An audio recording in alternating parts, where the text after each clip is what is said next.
Hello बच्चों, कैसे हो? ठीक हो? वनडे कोचिंग में आपका स्वागत है। हम आज आपको यूपी पुलिस कांस्टेबल 2025 की संपूर्ण जानकारी देंगे। जो हमारी यूपी गवर्नमेंट है 2025 के जाते जाते आपको बहुत बढ़िया तोहफा दे दी है। यूपी कांस्टेबल का नोटिफिकेशन आ गया है मेरे भाई। जो टोटल पद हैं 32,679 प्लस पद हैं। तो ये बहुत बड़ा तोहफा है आप लोगों के लिए। अब आप लोग इस नोटिफिकेशन को संपूर्ण जानकारी ले लीजिए कि इसमें सिलेबस क्या है, एज क्या है, क्या पढ़ना है, कैसे क्वेश्चन आते हैं। ये सब इसमें संपूर्ण जानकारी दिए हैं। तो बच्चों, आप हमारे चैनल को सब्सक्राइब कर लो, जुड़ जाइए, दूसरों बच्चों को भी शेयर कर दीजिए, जिससे वो भी इस एग्जाम के बारे में जान सके, वो भी फॉर्म डाले हों, वो भी तैयारी करें। ठीक है, तो अब हम संपूर्ण जानकारी हम आपको देते हैं, बस फटाफट आप जुड़ जाइए बच्चों। ठीक है, अब हम शुरू करते हैं बताना आप लोगों को। देखो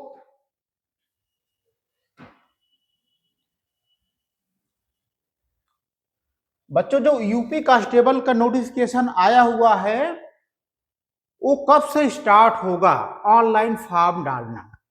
तो मेरे भाई ये स्टार्ट हो चुका है, ये फॉर्म स्टार्ट हो चुका है। कब से? 31 दिसंबर से।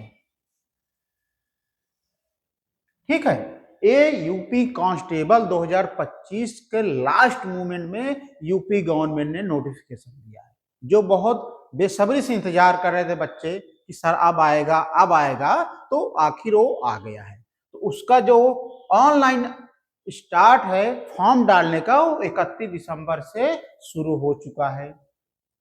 और जो इसकी लास्ट डेट है बच्चों 30 जनवरी है। तो यानी प्रॉपर जो समय मिला है आपको, 1 महीने का टाइम मिला है।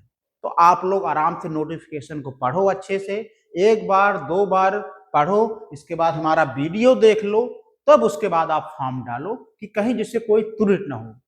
ठीक है, अब बच्चों डेट स्टार्ट हो चुकी है 31 दिसंबर को, लास्ट डेट है 30 जनवरी को मेरे भाई। और जो इसका फी है, फी पेमेंट, वो भी 30 जनवरी को है। और जो इसका फीस मान लो आप जैसे पे करते हो, तो जो उसकी रिसीविंग डेट वो 2 फरवरी तक चलेगी।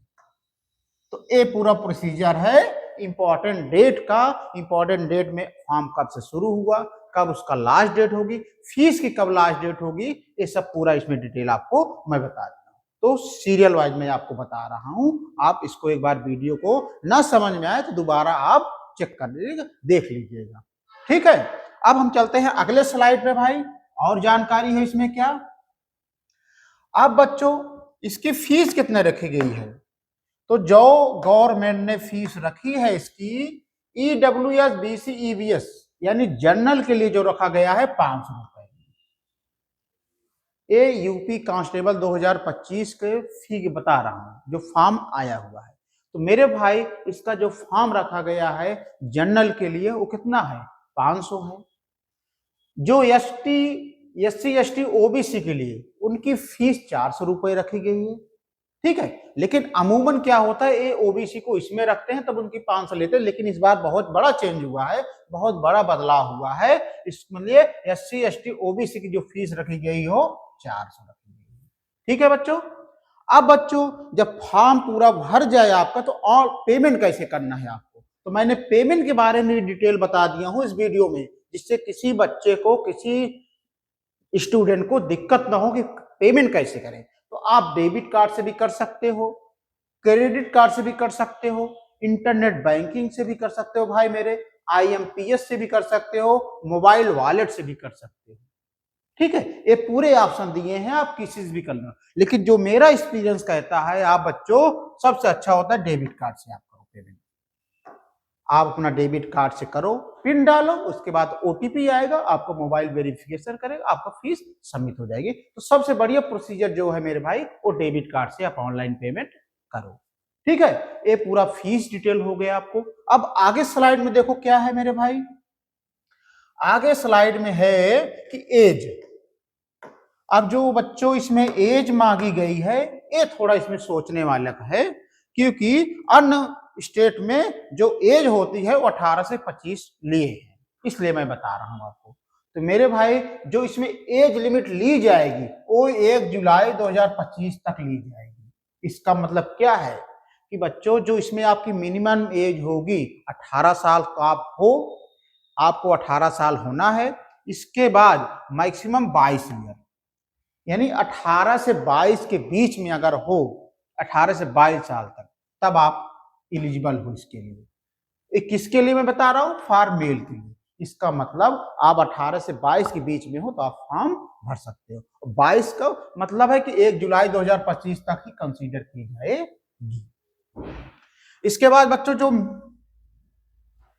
स्त्री वर्ग का है, फीमेल कैंडिडेट का है, उनकी एज लिमिट है 18 से 25, यानी वो 18 से 25 साल के बीच में है, वो फॉर्म भर सकते हैं। तो यहाँ पे ये बातें क्लियर हो गई आपकी एज। या आप 18 से 22 हो तो फीमेल पुरुष वर्ग के लिए होगा, 18 से 25 हो तो आप फीमेल कैंडिडेट हो। हाँ, इसमें जो ओबी एससी एसटी का जो है छूट है वो 5 ईयर का है। आप एज रिलैक्सेशन ले सकते हो यदि आप ओबीसी एससी एसटी में हो और उसका सर्टिफिकेट है। ठीक है बच्चों, तो ये हो गया आपका एज के बारे में, किसमें कितने से कितने एज तक आप डाल सकते हो फॉर्म। अब आगे स्लाइड में देखते हैं क्या है। आगे स्लाइड में है मेरे भाई, सबसे मैटर करता है कि आप कितना पास मांगा है इसमें। तो मेरे भाई इसमें आपको कुछ नहीं करना है, भारत के रिकॉग्नाइज्ड बोर्ड से आपको केवल इसमें जो क्वालिफिकेशन माना गया है 12वीं पास। यदि आप 12वीं पास हो भारत के किसी भी रिकॉग्नाइज्ड बोर्ड से, जैसे यूपी बोर्ड हो गया, बिहार बोर्ड हो गया, जो अलग अलग स्टेट के अपने अपने बोर्ड हैं, उनमें से अगर 12वीं आप पास किए हो तब आप इस फॉर्म को डाल सकते हो। ठीक है, तो इसमें कोई बड़ा वो नहीं है कि आपको विषय ग्रेजुएशन मांगा हो, पोस्ट ग्रेजुएशन मांगा हो, कोई डिप्लोमा मांगा हो, ऐसा कुछ नहीं है। केवल यूपी गवर्नमेंट ने इंस्ट्रक्शन दिया है कि आप 12वीं पास हो तब इसके लिए आप फॉर्म डाल सकते हो। तो ठीक है बच्चों, ये हो गया हमारा educational qualification for UP constable. अब आगे स्लाइड में देखो क्या जानकारी दिया हूं बच्चों, आप देखो। अब बच्चों इसका फिजिकल भी होता है, रिटन भी होता है। तो फिजिकल में देखो क्या है मेरे भाई, पीएसटी, फिजिकल स्टैंडर्ड टेस्ट। क्या बोलते हैं इसको? Physical standard test, PST.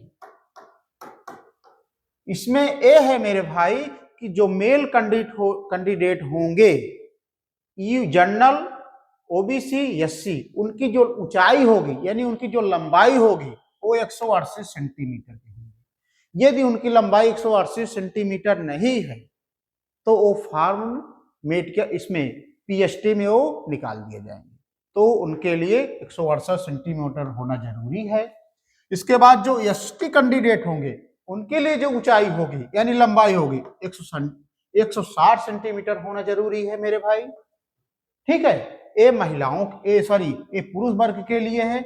महिलाओं वर्ग के लिए क्या है, जो जनरल है, ओबीसी है, एससी है, उनके लिए 152 सेंटीमीटर होना जरूरी है। जो एसटी हैं उनके लिए 147 सेंटीमीटर होना जरूरी है। बच्चों यदि आप ए पैमाना आप पार करते हो तब आप पीएसटी में आप पास हो। ठीक है, इसमें ऊंचाई यानी ऊंचाई मतलब लंबाई आपकी कितनी होनी चाहिए। अब आगे चलते हैं, आगे स्लाइड में क्या जानकारी दिया हूं मैं। अब बच्चों पीएसटी के बाद पीईटी क्या आता है मेरे भाई, पीईटी, फिजिकल इफिशियंसी टेस्ट। इसमें क्या होता है मेरे भाई, इसमें दौड़ होती है। तो बच्चों इसमें दौड़ जो बताया गया है मेल कैंडिडेट के लिए यानी पुरुष वर्ग के लिए 4.8 किलोमीटर 25 मिनट में। ठीक है, और जो फीमेल कैंडिडेट के लिए है इसमें जो दौड़ मांगा है 2.4 किलोमीटर 14 मिनट में। ये आपका पेट है, यानी जो यूपी कांस्टेबल में जो रेस होगी वो फीमेल के लिए होगी 4.8 किलोमीटर 25 मिनट में, फीमेल के लिए होगी 2.4 किलोमीटर 14 मिनट में। ए आपका क्या हो गया, पिट हो गया। अब आगे जानकारी देखो क्या है। आगे जानकारी है मेरे भाई कि आपका एग्जाम मोड कैसा होगा, यानी आपका एग्जाम क्या होगा, एग्जाम कैसे होगा। तो बच्चों अभी तक जो ट्रेड चल रहा है ऑनलाइन, तो बच्चों यूपी कांस्टेबल का जो परीक्षा होगी ऑनलाइन नहीं होगी, वो टोटली ऑफलाइन होगी। रिटन एग्जाम क्या होगा, ओमार सीट बेस्ड होगा। बच्चों अब आप लोग ओमार सीट खरीद लीजिए और उस पर प्रैक्टिस करना शुरू कर दीजिए, क्योंकि कहीं कहीं मान लो जैसे एक गोला है, आप इसको गोले न भर करके इस तरह हो गया, तो यानी वो क्वेश्चन आपका, यानी वो आंसर आपका गलत हो गया। तो आप लोग एक जो परीक्षा होगी ओमार बेस्ड होगी, इसलिए ओमार सीट खरीद करके आप प्रैक्टिस करना शुरू कर दो अभी से ही, ठीक है। तो बच्चों देखो मोड ऑफ सिलेक्शन कैसे होगा। तो सबसे पहले रिटन एग्जाम होगा, वो परीक्षा होगी ओमार सीट पे होगी। फिजिकल पेट होगा इसके बाद, फिर इसके बाद पीएचटी होगा आपका, फिर उसके बाद डॉक्यूमेंट वेरिफिकेशन, इसको बोलते हैं डीबी। मेरे भाई डॉक्यूमेंट वेरिफिकेशन में आप जो फॉर्म में डाले हो वो मार्कशीट आपको वो लोग यानी बोर्ड चेक करेगा कि आप सही डाले हो तथ्य कि नहीं डाले हो। जैसे नाम हो गया, आपकी डेट ऑफ बर्थ हो गई, आपके माता पिता का नाम हो गया, एड्रेस हो गया, ये सब चेक करते हैं। आप सर्टिफिकेट लगाए हो जो ओबीसी के लिए आप छूट लेना चाह रहे हो या नहीं, ये सब उसमें कितने होगा मेरे भाई, ये डॉक्यूमेंट वेरिफिकेशन में होगा, डीबी। फिर लास्ट मूवमेंट में आता है मेडिकल टेस्ट। मेडिकल टेस्ट में क्या होगा भाई, कहीं आपका पैर तो कहीं टेढ़ा नहीं है, कहीं हाथ तो टूटा नहीं है, कहीं आंख में दिक्कत नहीं है, कहीं चेहरे पे दिक्कत तो नहीं है, एक कान में कहीं सुनाई तो नहीं पड़ रहा, ये सब उसमें किस में आएंगी, ये मेडिकल टेस्ट में आएंगी। तो मेरे भाई ये सब पास करने के बाद आपका लास्ट में क्या बनेगा, मेरिट बनेगा। मेरे भाई आपका मेरिट बनेगी। इस मेरिट में अगर आपका रोल नंबर आ जाता है तो आप क्या हो गए मेरे भाई, फाइनली सिलेक्टेड हो गए, फाइनल सिलेक्शन। ये प्रोसीजर है यूपी कांस्टेबल का, ठीक है मेरे भाई। तो ये तो हमारा सिलेक्शन प्रोसीजर हो गया। अब आपको पढ़ना है कि सिलेबस इसमें क्या आता है जो पहली सीढ़ी के लिए, यानी आपका रिटन एग्जाम में क्या क्या सब्जेक्ट आएगा, उन सब्जेक्ट में चैप्टर क्या आएगा, नंबर ऑफ क्वेश्चन कितने आए, ये जानना बहुत जरूरी है। तो हम आगे डिटेल दिए हैं आपको, ध्यान से आप समझिए। अब बच्चों जो इसका सिलेबस है मेरे भाई, इसका जो सिलेबस है, सिलेबस ए है जनरल नॉलेज, इसको बोलते हैं सामान्य ज्ञान। जनरल नॉलेज इसको बोलते हैं सामान्य ज्ञान हिंदी में। इसमें 38 क्वेश्चन आएंगे और 76 नंबर होगा, यानी एक क्वेश्चन 2 मार्क हासिल करता है, ठीक है। तो जनरल नॉलेज के 38 क्वेश्चन आएंगे, 76 नंबर को होगा। उसके बाद जनरल हिंदी, इसमें हिंदी भी पूछी जाएगी मेरे भाई, समान हिंदी, जो 37 क्वेश्चन पूछता है 74 मार्क का, ठीक है। इसके बाद न्यूमेरिकल एबिलिटी यानी मैथ, जिसको बोलते हो आप गणित, इसके क्वेश्चन आते हैं जो 38 आते हैं, 76 नंबर हासिल करता है। इसके बाद रीजनिंग, तर्क शक्ति, बुद्धि, इसके क्वेश्चन आते हैं 37, ये मार्क 74 प्राप्त करता है। तो टोटल मिला करके इस तरह से 150 क्वेश्चन होते हैं, 300 नंबर का होता है। तो बच्चों आप बता सकते हो यूपी कांस्टेबल में नंबर ऑफ क्वेश्चन कितने आते हैं, 150 क्वेश्चन आते हैं। कितने पूर्णांक होता है, 300 को होता है। जो पेपर का समय होता है वो 2 घंटे होता है। इस तरह से बच्चों आप लोग को और एक फायदा आपको मिल गया है कि पहले इसमें निगेटिव मार्किंग होती थी, लेकिन अब निगेटिव मार्किंग अब हटा दी गई है। तो यूपी गवर्नमेंट ने अनाउंस कर दिया है कि इस बार कोई निगेटिव मार्किंग नहीं रहेगी। तो मेरे भाई आप लोगों को ए प्लस पॉइंट है कि इस बार निगेटिव मार्किंग नहीं दिया है। तो आप लोग तन मन धन से लग जाओ यूपी कांस्टेबल की एग्जाम के लिए। आप हमारे चैनल के साथ जुड़ जाओ, हम इसमें आपको current affair, general Hindi, reasoning, math सब पढ़ा करके आपको इतना लेवल बना देंगे कि आपको यूपी कांस्टेबल में कोई दिक्कत नहीं आएगी। तो अब हम बच्चों जनरल नॉलेज, जनरल हिंदी, गणित और रीजनिंग का सिलेबस देख लें कि उसमें कौन कौन सा टॉपिक पढ़ना है, कौन कौन सा नहीं पढ़ना है। तो आगे की स्लाइड में आपको बता रहा हूं, आप जुड़े रहिए। तो मेरे भाई इस सामान्य ज्ञान का वो सिलेबस है। इसमें देखो क्या है, सामान्य विज्ञान है, भारत का इतिहास है, संविधान है, अर्थव्यवस्था है, संस्कृत है, भारतीय कृषि है, वाणिज्य एवं व्यापार है, जनसंख्या है, पर्यावरण, नगरीकरण, भारत का भूगोल, विश्व भूगोल है। ये सब पूरा डिटेल मैंने बता दिया हूँ। लेखक, सोशल मीडिया, कम्युनिकेशन, मुद्राएं, महत्वपूर्ण दिवस, राजधानियां, पुरस्कार, सम्मान, अनुसंधान, खोज, ये पूरा आपको पढ़ना है मेरे भाई। ये किसमें आएगा? ये पूरा जनरल स्टडीज, सामान्य ज्ञान में आएगा। ठीक है, ये पूरा टॉपिक है। ये आपको यहाँ से क्वेश्चन पढ़ना है, यहाँ से थ्योरी आपको पढ़ना है। आप हमारे चैनल के साथ जुड़े रहिए, ये सब पढ़ाया जाएगा आपको। ये पूरा डिटेल आपको पढ़ाया जाएगा। हमारे जो एक्सपर्ट हैं ये सब बताएंगे आपको। ठीक है, अब अगले स्लाइड पे देखते हैं। अब बच्चों सामान्य हिंदी, सामान्य हिंदी में क्या क्या टॉपिक हैं आप देख रहे हो। मैंने बता दिया हूं, बना दिया हूं पीपीटी कि कौन कौन से टॉपिक सबका अलग कर दिया हूं। जैसे हिंदी और अन्य भारतीय भाषाएं हैं, हिंदी व्याकरण का मौलिक ज्ञान, हिंदी वर्णमाला है, तद्भव तत्सम, पर्यायवाची, विलोम, अनेकार्थ शब्द, वाक्यांशों के स्थान पर एक शब्द, समरूपी भिन्नार्थक शब्द, अशुद्ध वाक्य को शुद्ध करना, लिंग, वचन, कारक, सर्वनाम, विश्लेषण, क्रिया, ये सब पढ़ना है आपको मेरे भाई। काल, वाच, अव्यय, उपसर्ग, प्रत्यय, संधि, समास, विराम चिन्ह, मुहावरे और लोकोक्तियां, रस, छंद, अलंकार, ये पूरा ग्रामर आपको हिंदी में पढ़ना है।